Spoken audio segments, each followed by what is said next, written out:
So today I just want to make everyone aware we've gotten a lot of calls about a search warrant that we executed this morning at No Limit Towing. We were executing a search warrant based upon probable cause that we had to seize documents and later cars. So this is a case that appears is going to sprawl into the counties as well.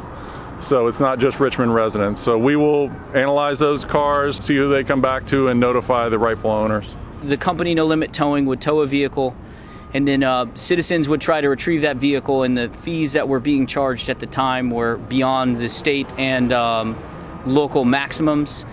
During that process, Cheryl Crawley would either obtain the title in some fashion from the person, or she would not obtain the title, and then she would dispose of that vehicle, whether that was through selling it to a third party or disposing of the vehicle by scrapping it. We assisted with the documentation of the vehicles themselves, researching to find out who was the individual that owned the vehicle, if the vehicle was disposed of, where it went to, when it was demolished. Vehicles would go to a scrapyard and then later be crushed.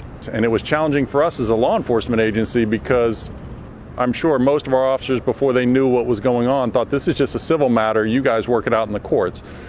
But thanks to the investigation of 3rd Precinct, as well as our partnership with DMV, we found that this crossed the border into criminal territory where we could take action. So I'm pleased about that. And we would just ask the public, if you feel that way, to please contact us and we will point you in the right direction. You know, normally when I talk to the public, there's something we're asking them to do proactively to make themselves a harder victim of crime. These victims of crimes, these are folks who just had their cars parked legally and it was towed unlawfully, and they did nothing wrong. And we would use this opportunity to reach out to our community. We've already gotten many calls about these types of practices involving suspicious tow behavior.